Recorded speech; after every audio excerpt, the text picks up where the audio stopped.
Hello, everyone. My name is Darren Rorda. Many of you know who I am in terms of your connection with the Christian Reformed Church. I serve as the Canadian Ministries Director, which means I serve churches and classes and parishioners all across Canada, and I'm just delighted to do that. Today I join you as part of a recording of a set of 4 videos, which we intend to make available to help people across Canada and the United States understand a little bit about recent events in the Canadian side of the church and in the CRCNA in both nations, revolving around our binational relationship. Excuse me.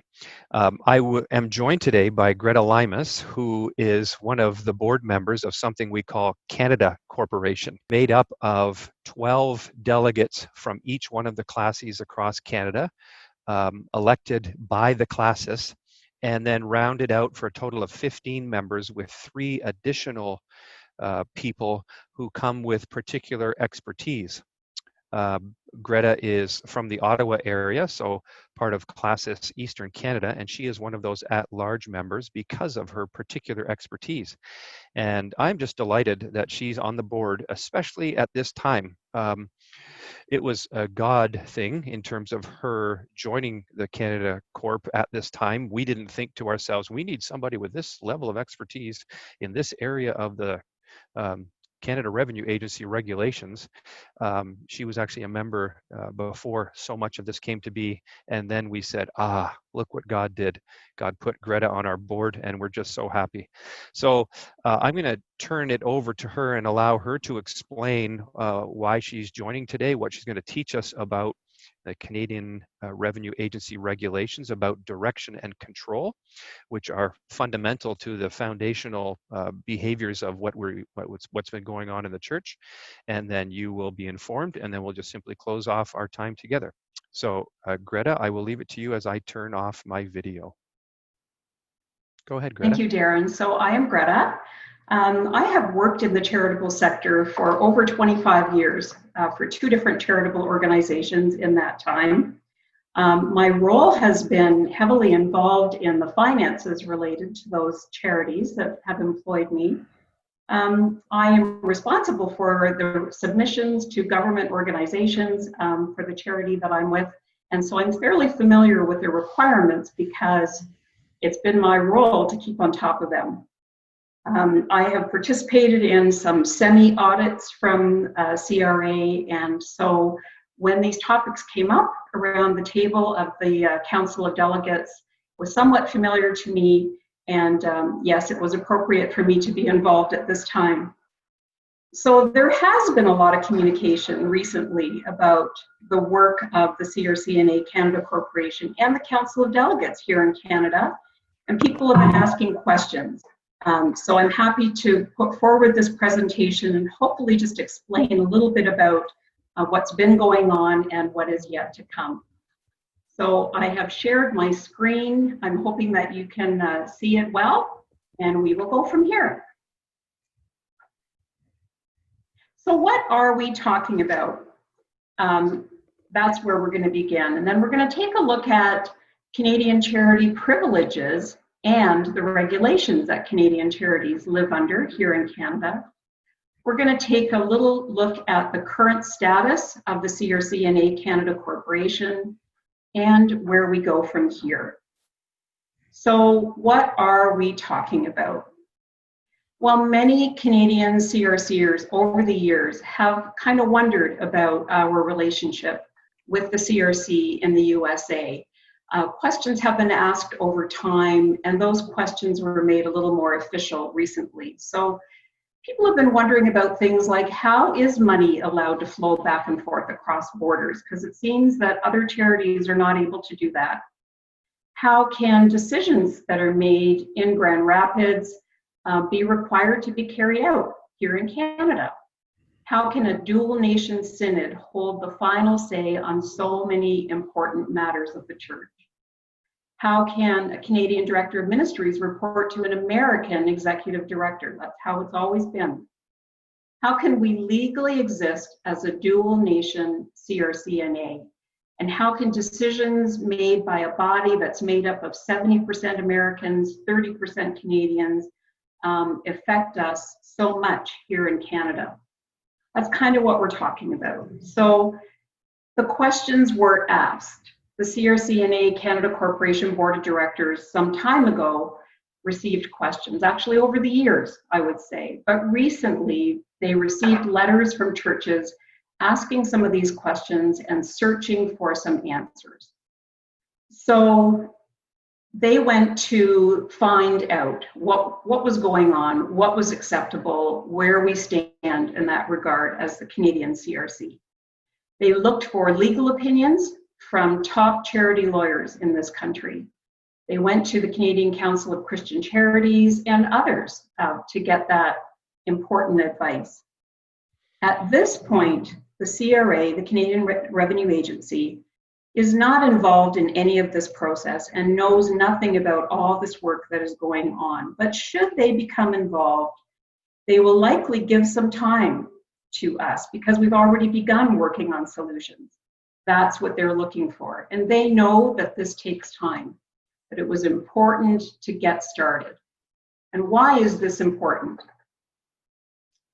Well, registered charities in Canada enjoy many privileges, like being able to offer donation receipts to their donors, who then in turn get tax credits and really could give more after that.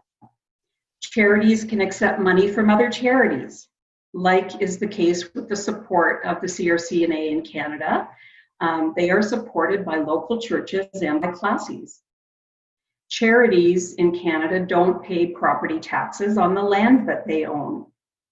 Charities can claim back a significant portion of the taxes they pay on purchasing goods like HSTs and GSTs.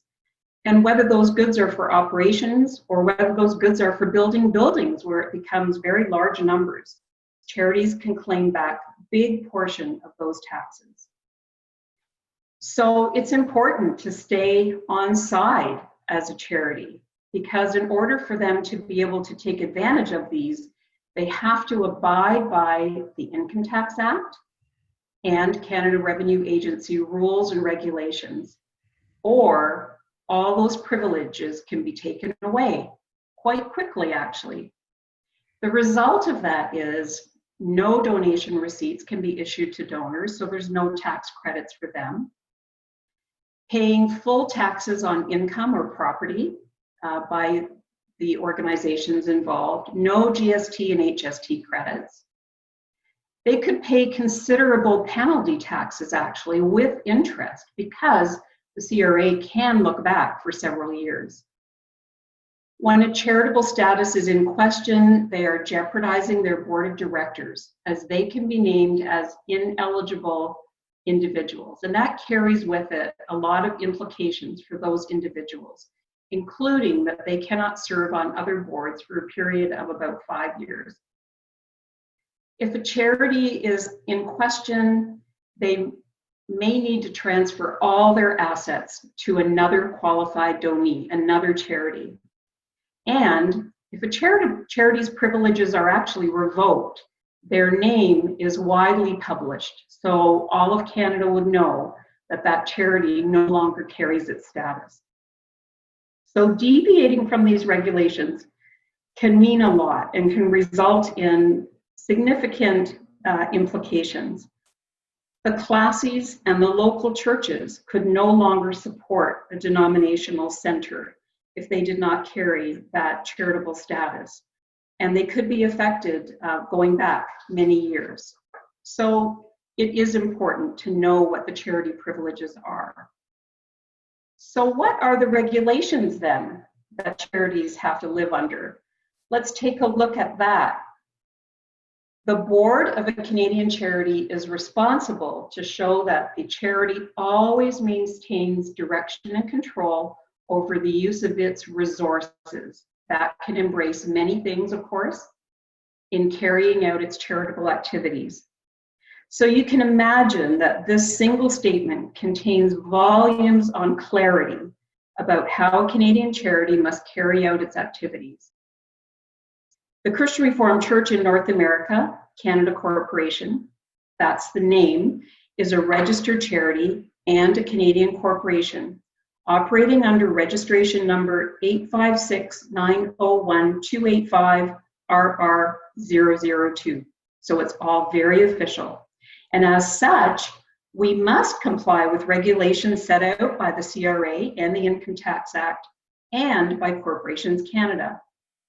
They can be somewhat whittled down to be included in this statement. The Canadian Revenue Agency expects a charity will be the one that is making the decisions on what you might call the big issues, such as the charity's overall goals, how the activities will be carried out, the area or region where it will be carried out, and who benefits, and so on. That is a direct quote from a CRA webinar presentation to charities so they can understand what their roles are. So let's look a little more carefully at that then. A charity must pass what's called an own activities test, proving that it is an active and controlling participant in the programs or projects that directly achieve its legal charitable purposes. When a charity is established with CRA, they need to determine what their legal charitable purposes are. And there has to be proof that they are doing that work on a continuing basis. And that can be done in one of three ways. It can be done by the charity doing its own work through its own staff, which makes a lot of sense. It can be done by supporting another qualified donee or another charity. There are 86,000 of them in Canada. So another charity could be doing your work for you in Canada under certain agreements. Or you can put in place an intermediary with appropriate direction and control under a structured agreement that is approved by CRA. So those are the ways that a charity has to prove that it's doing what it was established to do. So when the legal professionals looked at the situation for the CRCNA Canada-Corp, what did they find when they considered these regulations and these charity privileges? They concluded that the CRCNA Canada-Corp does not have sufficient direction and control over the use of its own resources in carrying out its charitable purposes. Two primary issues came to their attention. One is there is insufficient separation between the CRCNA Canada-Corp and the CRCNA US Corporation. And the second one is that books and records that are required to be located within the Canada-Corp offices for CRA access were not there. They are in the US office, but they were in the US office. It is the obligation of a Canadian charity to demonstrate that it carries out its own activities independent of any international charity. So when they considered that, they could see that the CRC internal documentation makes many statements that CRCNA Canada-Corp is subservient to the denomination or synod. CRA can examine government structures when they come to look at your organization, and they can see the relationship between a Canadian charity and an international charity working together, and they then would determine if there is sufficient separation between the organizations. And in our case, the legal minds determined that that was insufficient. So some examples, there were many, but some that were noted were the fact that notes in the financial statements of the CRCNA Canada-Corp say things like it operates under the direction of the synod of the CRCNA, not acceptable for charities in Canada. The COD governance handbook clearly expresses a subservient relationship of the Canadian corporation to the greater COD, synod, and the CRCNA US Corporation, extending to Canadian staff being administratively accountable to the US Executive Director. Another example is the budget of the CRCNA Canada-Corp Ministries Director wasn't controlled by the board here in Canada, but expenses were vetted and approved by the US Executive Director. Directors serving on the decision-making COD in a 70-30 US-Canada ratio had to abide by decisions that were carried out within that ratio and had to be done in Canada. So these are examples that they were looking at. So when it comes to the books and records that they had said was an area that we were offside, they showed that key documents related to corporate and tax filings that were required by the CRCNA to be kept in Canada were in fact in the US. A human resources director for Canadian staff was resident and working in the US and keeping pertinent documents there. CRCNA Canada-Corp therefore does not have adequate books and records to show compliance with the Income Tax Act. And if you've been in the charitable world for any length of time, you'll know that inadequate books and records is one of the primary reasons for charitable revocation of charities across Canada. So this was an important one to get in order. So where do we go from here then? A lot of discussion, a lot of work has gone into this already, and there's more to come. But the starting point of the relationship between the CRC Canada and the US needs to be that there are two separate corporations that are independent, that are under the control and direction of their respective board of directors, subject to the laws of their respective jurisdictions, states, provinces, countries, whatever it is. They need to operate separately as corporations and charitable entities in each country. So what that means for the CRCNA Canada Corporation is that they need to take full charge of their own affairs under the control of their own board.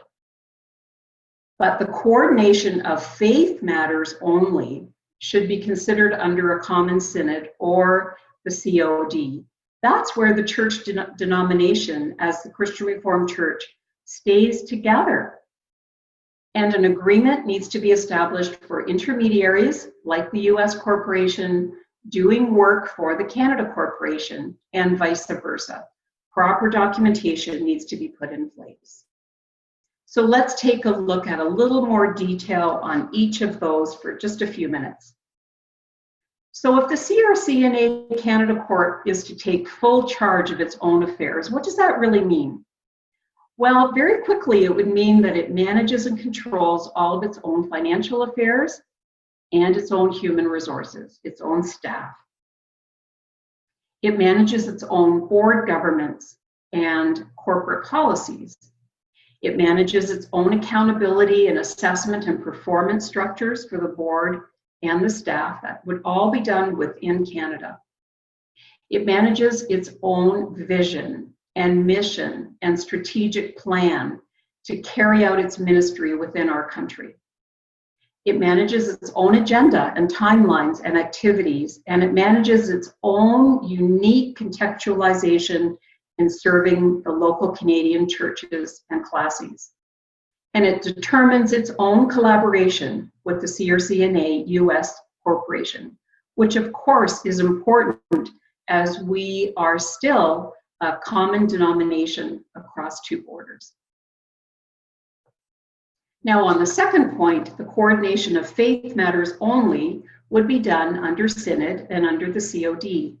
That means that we are still living out our Reformed faith in 2020 and beyond through our common mission as a Christian Reformed Church. We are searching the scriptures together on current issues, and we are still providing leadership on ecclesiastical matters to the churches across both countries. And then thirdly, we need a written agreement to be established for our ministries to work under. And that can be done in one of four ways. And charities, depending on their situations, will choose one of these four ways to work together across international borders. They could have a contractor arrangement. They're usually short-term, where the Canadian charity pays 100% of what's going on, but they've contracted someone else to do their work outside of Canada. They could be agency agreements, which are becoming somewhat more familiar, where every penny that crosses the border needs to be tracked as far as what it's being spent on, so that CRA can take a look at that and be on side with that. There could be a cooperative venture agreement where each entity contributes different things to a project outside of their own borders internationally.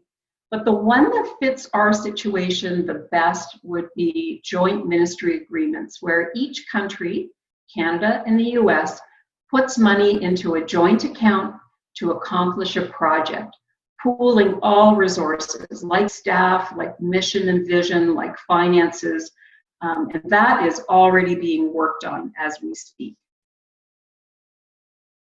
So a Canadian restructuring committee was put together relatively early in this process, in the spring of 2020, I guess. And their mandate includes the following things as we get this all together: to map out all the ministries and the degree to which they currently are CRA compliant, to articulate, in consultation with denominational ministry leaders, roadmaps for making structural and operational changes if those are necessary, and to consult with local CRC churches, coordinate ministry delivery with the US, and implement change plans with regular reporting.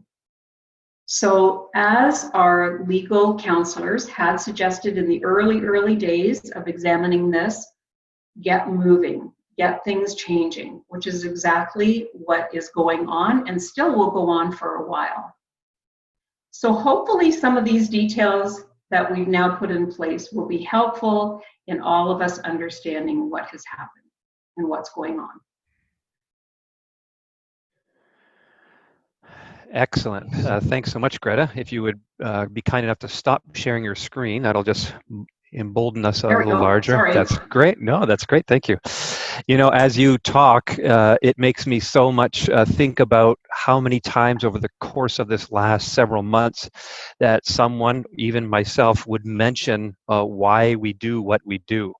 In terms of a biblical theological approach. And we heard about this already at the Canadian Council of Christian Charities. Immediately, Romans 13 was brought up. Everyone must submit himself to the governing authorities, for there is no authority except that which God has established. And then it goes on to say it's necessary to submit to the authorities. This is verse 5, not only because of possible punishment, but because of conscience. This is also why you pay taxes, for the authorities are God's servants who give their full time to governing. Give everyone what you owe him. If you owe taxes, pay taxes. If revenue, then revenue. If respect, then respect. If honor, then honor. So really in this process, what you are encountering is a board of directors and a denomination that is really trying to do the word of God in practice. So in light of that, I'm just delighted in the work that's happened so far. But again, this is just for information, kind of an early step as part of a few other videos. So we'll sign off, and again, with great thanks. Goodbye, everybody. Thanks for joining us today. And feel free to join us on the other videos that will be produced. You'll find them in the same locations that you found this one.